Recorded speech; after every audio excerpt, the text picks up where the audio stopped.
আজকে গিন্নি কাঁচা লঙ্কা দিয়ে কুচো চিংড়ির ঝালটা যা বানিয়েছিল না, খেতে খেতে দেরি হয়ে গেল। গোলগাপ্পি দেওয়ার আর জায়গা পাও না না? বিশ্বাস করুন, সত্যি খুব ভালো রান্না করেছিল গিন্নি। তাই আবার আরেক হাঁড়ি ভাত চড়াতে বললাম। আর সেটা খেয়ে আসতেই তো দেরি হয়ে গেল। আরো এক হাঁড়ি? মহারাজ কিছু মনে করবেন না, এই পাঠশালা বন্ধ করে সব গুছিয়ে তবে এলাম। সুপ্রভাত মহারাজ। সুপ্রভাত মহারাজ। প্রভাত আজকে আর শুনেই। তোমরা সবাই এত কুঁড়ে হয়ে গেছো যে কি বলবো। মহারাজ, এই কুড়েমির আসল কারণ হচ্ছে চর্বি। কথায় আছে, যত বেশি চর্বি তত তাড়াতাড়ি মরবি। আপনি কি বলতে চাইছেন মন্ত্রী মশাই, যে আমি তাড়াতাড়ি মরে যাব আর আপনি মজা দেখবেন? ঠাকুর ঘরে কে, আমি তো কলা খাইনি ব্যাপার হয়ে গেল। গোপালের একদম মোক্ষম জায়গায় আঘাত লেগেছে, যাকে বলে ওই আঁতে ঘা। তুমি বেশি কথা বলো না বৈদ্য, ছুঁচ করে চালুনির বিচার। হ্যাঁ, বৈদ্য তো দেরি করেই এসেছে। আমার মনে হয় প্রত্যেককে এমন ভাবে প্রশিক্ষণ দেওয়া দরকার যাতে তারা একটু চনমনে হয়ে ওঠে। হ্যাঁ মহারাজ, তাহলে আগামীকাল থেকেই শুরু হোক ব্যায়াম আর অস্ত্র শিক্ষা। হ্যাঁ, কুঁড়ে থাকলে রাজ্যের কোনো বিপদ আপদেই সভাসদেরা কাজে আসবে না। ঠিক বলেছেন মহারাজ। তাহলে আর দেরি কেন, চলো সবাই এখনই আমরা মাঠে যাই। এই তো মহারাজ ভরপেট খেয়ে এলাম, এখনই মাঠে? ও সব অজুহাত দিয়ে লাভ নেই, চলো চলো চলো।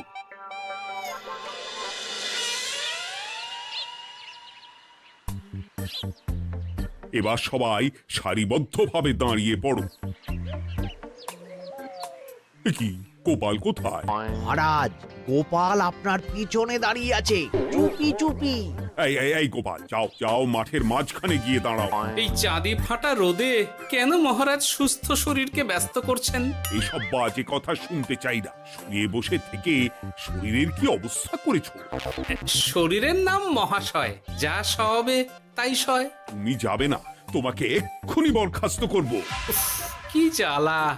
যেখানে আমার সব কাজ বুদ্ধি দিয়েই হয়ে যায়, সেখানে গায়ের জোরের কি দরকার? হ্যাঁ, এই গোপাল, আমি 1 থেকে 3 অব্দি গুনবো, তারপরে সবাই এই মাঠের ধার বরাবর 5 বার পাক দিয়ে দৌড়বে। ঠিক আছে মহারাজ, আমি প্রস্তুত। আমি রোগা পটকা আছি, কোনো সমস্যাই হবে না। হয়ে গেল। সবাই প্রস্তুত? 1 2 3।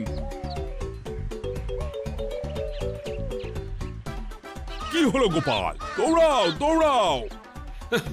মহারাজ, এর থেকে বেশি জোরে পারবো না। আই, কে আছো? একটা কঞ্চি দাও। এই সেরেছে।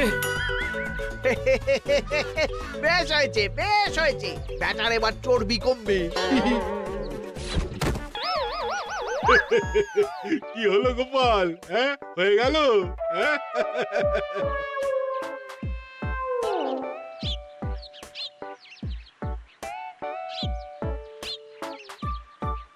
এই গুলটে, উঠি, আমাদের দাদু উল্টে গেছে। হ্যাঁ, তাই তো দেখছি। চল চল গিয়ে দেখি। উফ, চেহারার কি অবস্থা বানিয়েছো গোপাল, হ্যাঁ? এতটুকু দৌড়তে গেলেই চিটপটাং। তাড়িয়ে দিন মহারাজ, এরকম বেঢপ চেহারা সভাসদকে আমাদের দরকার নেই। না না, তা বললে হবে নাকি গোপাল? তুমি এক্ষুনি বাড়ি চলে যাও, কালকে আবার মাঠেই দেখা হবে। এই দাদু, বাড়ি চলো। ওরে বাবারে!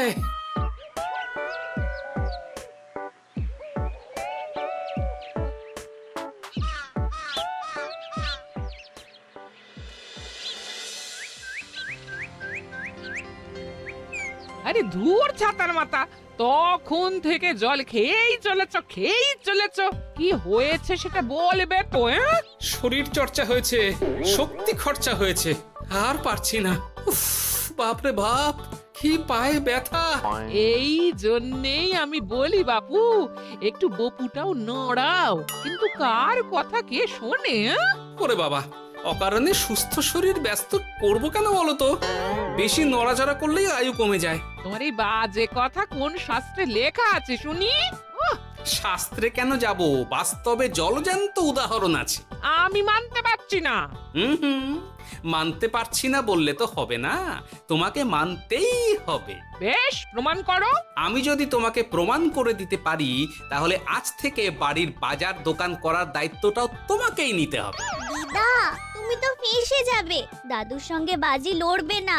এই বাদ দে তো, তোর দাদু আগে প্রমাণ করুক যে বেশি নড়াচড়া করলে বয়স কমে। হ্যাঁ তাহলে বাজি। হ্যাঁ বাজি। আচ্ছা ঠিক আছে, বেশ। তুমি একটা পশুর নাম বলো তো, যারা খুব তাড়াতাড়ি দৌড়য়। ঘোড়া, হরিণ, চিতাবাঘ আরো আছে। আচ্ছা, এবার সবচেয়ে আস্তে আস্তে কোন পশু চলে, এরকম একটা পশুর উদাহরণ দাও। কেন কচ্ছপ? এই তো পেয়ে গেছে উত্তর। এবার তুমি বলো তো, কচ্ছপ কত বছর বাঁচে, আর ঘোড়া, হরিণ, চিতাবাঘ এরা কত বছর বাঁচে? চিতাবাঘ, ঘোড়া কেউই 30 বছরের বেশি বাঁচে না, কিন্তু কচ্ছপ 300 বছরও বেঁচে থাকে। হেরেছে, হেরেছে, আমার বউ হেরেছে। উফ, জীবনের কত বড় চাপ নেমে গেল। হ্যাঁ, এই তুমি আমাকে এভাবে হারালে। তখনই বললাম দাদুর সঙ্গে বাজি লড়তে যেও না। নাও এবার খেলা সামলাও।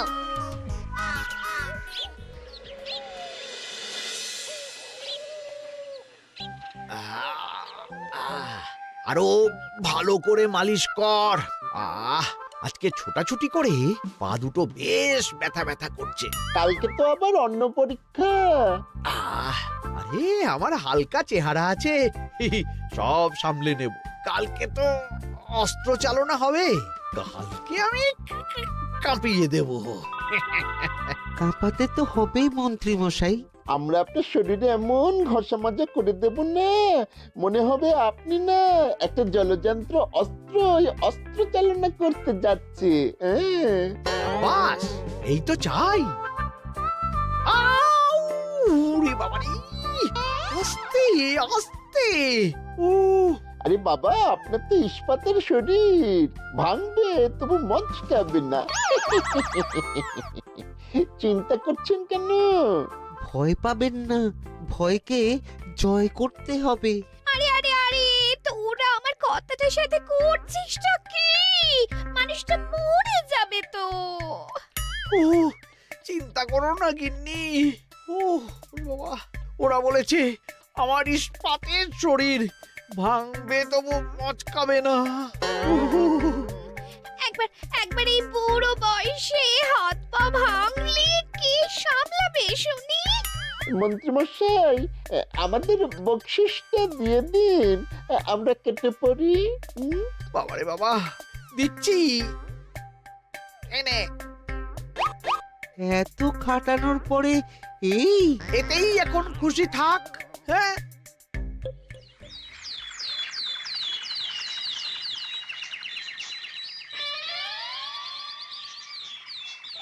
এবার তোমাদের সকলকে অস্ত্র শিক্ষা দেওয়া হবে। উফ, রোজ রোজ কি জ্বালাতনে পড়েছি, বাপরে বাপ। বাবা মা কাউকে ডাকার দরকার নেই, ভালো না লাগলে রাজসভা চাকরি ছেড়ে চলে যাও। মহারাজ, এটা তো উচিত নয়। যে যেটাই পারদর্শী তাকে সেটাই করতে দিন না। একটা বাঁদরকে যদি আপনি বলেন শিকার করে মাংস খেয়ে দেখা, সে কি পারবে মহারাজ? মহারাজ, গোপাল একটু বেশি কথা বলছে, ওকে আপনি বের করে দিন। আমি তোমার কথায় গলবো না গোপাল, তোমাদের সবাইকে এখন অস্ত্র শিক্ষা শিখতেই হবে। কর্তার ইচ্ছায় কর্ম, এখন তো আমার আর কিছুই বলার নেই। তাহলে আর দেরি কেন, তোমরা সবাই একটা করে ঢাল আর একটা করে তলোয়ার তুলে নাও।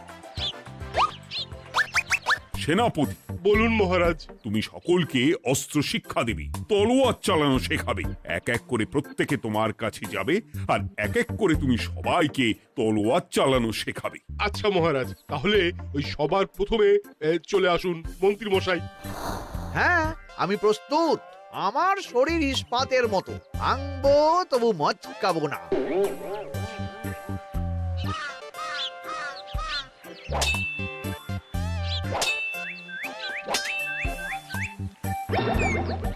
কি কেমন দিলাম? অত সহজ নয় সেনাপতি। আমি মন্ত্রী এমনি এমনি হইনি, আগে অস্ত্র শিক্ষা শিখে তবে মন্ত্রী হয়েছি। এটা কি হলো? হ্যাঁ, আপনি অস্ত্র শিক্ষায় পারদর্শী, কিন্তু আরো বিচক্ষণ হতে হবে। কারণ আজকে এই পাগড়ির জায়গায় আমি যদি তলোয়ার আপনার গলার দিকে চালাতাম, তাহলে কিন্তু আপনার এই ভবলীলা এখানেই সাঙ্গ হয়ে যেত। ঠিক আছে, মনে রাখবো। এবার বাকিদের তো ডাকো। হ্যাঁ, এরপরে তলোয়ার চালানো শিখতে আসবে গোপাল। গোপাল দাদু, গোপাল দাদু। বাবা বাবা বাবা, গোপাল তুমি আবার দল বল নিয়ে এসেছো। দেখি তোমার কত দম। গোপাল, তুমি প্রস্তুত হও। হ্যাঁ হ্যাঁ, আমি প্রস্তুত। ওরে বাবারে, এ তো ভয়ানক চাপের কাজ। আমাকে বেশ বেগ পেতে হচ্ছে। সামলাও গোপাল।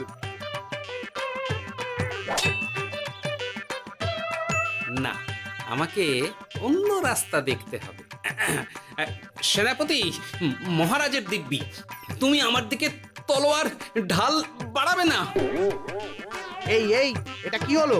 সত্যি তো, এটা কি হলো? গেল গেল গেল গেল গেল গেল গেল, দুটিটা খুলে গেল গো। দেব নাকি এবার কুচ করে কেটে? জিতে গেছি, জিতে গেছি। এটা কি হলো? শত্রুপক্ষ কখনো কারো দিব্যি শুনবে না। আর সেনাপতি, তুমি কি ওখানে দাঁড়িয়ে দাঁড়িয়ে মজা দেখছো? আমি কি করব মহারাজ, গোপাল যে আপনার দিব্যি দিয়ে দিল। গোপাল বেটা খুব চালাক। তাহলে এখন উপায়? ওসব গোপাল তোমাকে বোকা বানাবার জন্য করেছে। তুমি ধুতি ঠিক করে আবার লড়াই চালিয়ে যাও। যথাজ্ঞা মহারাজ।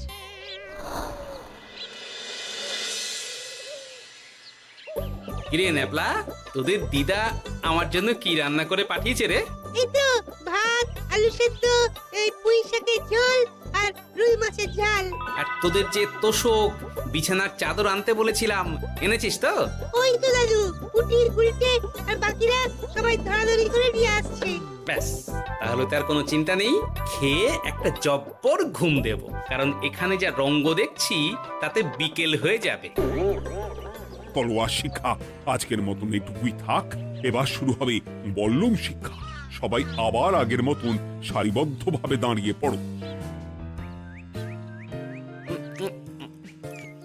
আহ, তোদের দিদা ওই সবটা কিন্তু বেশ জব্বর বানিয়েছে। তোদের দিদার হাতের রান্নার কোনো তুলনাই নেই। আহা, কি স্বাদ! এ কি, গোপাল আবার কোথায় গেল? এই তো মহারাজ, আমি এখানে ওই পুঁয়ের ঝোল আর রুইয়ের ছাল দিয়ে ভটকাচ্ছি। এসব কি মাঠের মধ্যে খাওয়া? আরে শরীরটাকে তো রাখতে হবে। তাড়াতাড়ি খেয়ে এইদিকে এসো। আসছি আসছি আসছি। এবার আমি তোমাদের দেখাবো কিভাবে বল্লম নিয়ে তেড়ে যেতে হয়। দেখান মহারাজ।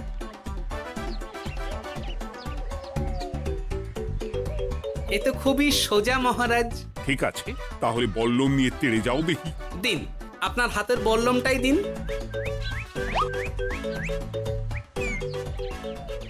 আরে আরে, গোপাল তো মাঠ থেকেই চলে গেল।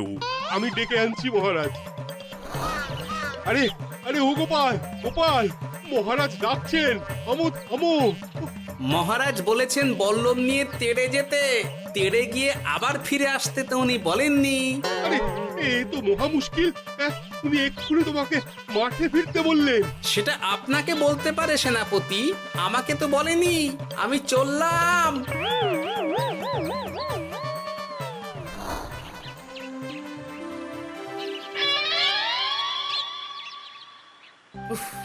বাবারে বাবা, কি ঝক্কি! অনেক বুদ্ধি করে মাঠ থেকে খাটে চলে এসেছি। আমি আর উঠছি না। এ কি বলি, তোমাদের তো এখন অস্ত্র শিক্ষা নেওয়ার কথা। হ্যাঁ, তোমার বলা নেই, কোয়া নেই, অমনি বাড়ি চলে এলে। আরে বাবা, ওইসব অস্ত্র শিক্ষা মানেই সুস্থ শরীরকে ব্যস্ত করা, অসহ্য খাটনি, অযথা কষ্ট। কষ্ট করলে তবেই কেষ্ট পাওয়া যায়। হ্যাঁ, তোমায় আমি আগেও বুঝিয়েছি, যেখানে বুদ্ধি কথা বলে সেখানে দেহের শক্তি নীরব দর্শক গিন্নি। আরে বাবা, সে না হয় বুঝলাম, কিন্তু মহারাজ তো ভালোর জন্য সবাইকে অস্ত্র শিক্ষা দেওয়ার চেষ্টা করছে না? আরে বাবা, যার যা কাজ তাকে সেটা করালেই পারে। মহারাজ তো সেটা বুঝতেই চাইছেন না। আমি এখন ঘুমো।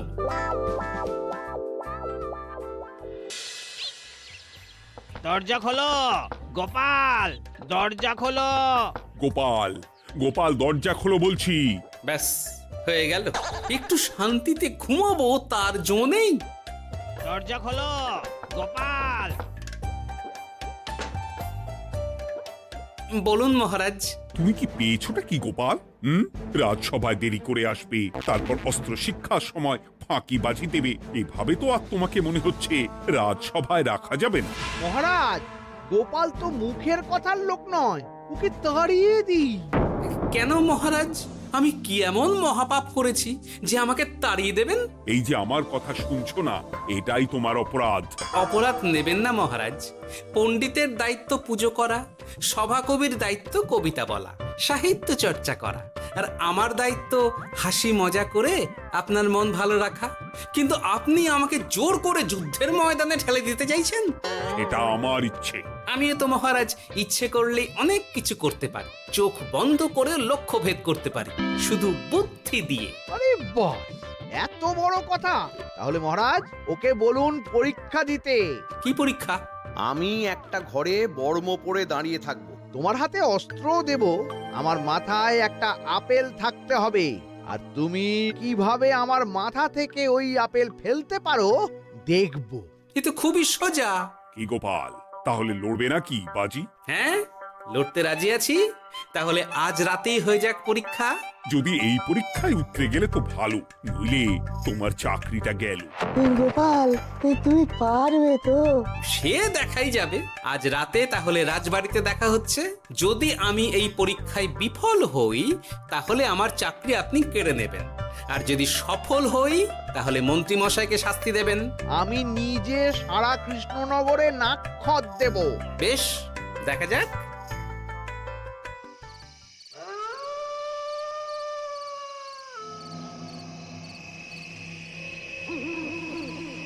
কি মন্ত্রীমশাই, ব্যবস্থা সব ঠিকঠাক হয়েছে তো? হ্যাঁ, এবার শুধু গোপালের পরীক্ষার পালা। আমি তাহলে বাইরে গেলাম, গোপালকে পাঠিয়ে দিচ্ছি।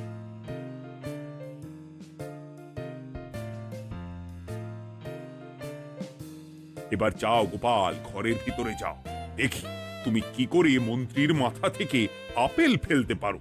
আপনি তো শুধু আমার চোখ ঢেকেছেন, আমার নাক, মুখ, কানও ঢেকে দিন, যাতে ঘ্রাণেন্দ্রিয়, শ্রবণেন্দ্রিয়েরও সাহায্য না নিতে পারি। বেশ, তাহলে তাই হোক। আয়, কে আছো? গোপালের মুখ, নাক আর কান ঢাকো। যথা আজ্ঞা মহারাজ। একটু একটু মোটা কাপড় দিয়ে নাক মুখ ঢাকো, হ্যাঁ, যাতে সেভাবে আপেলের গন্ধ না পাই। বেশ বেশ।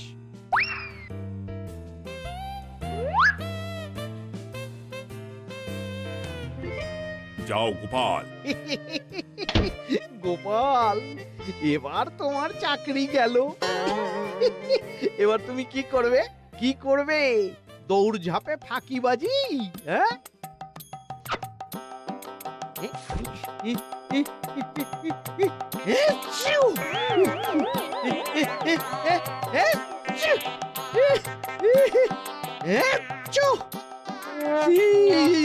গেল গেল গেল গেল গেল, আপেল পড়ে গেল। আপেল পড়ে গেল?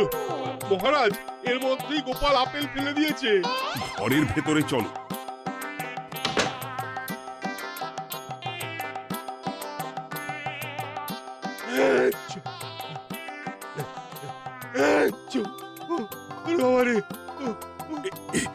কি ওরে বাবারে বাবা, কি ঝাঁজ!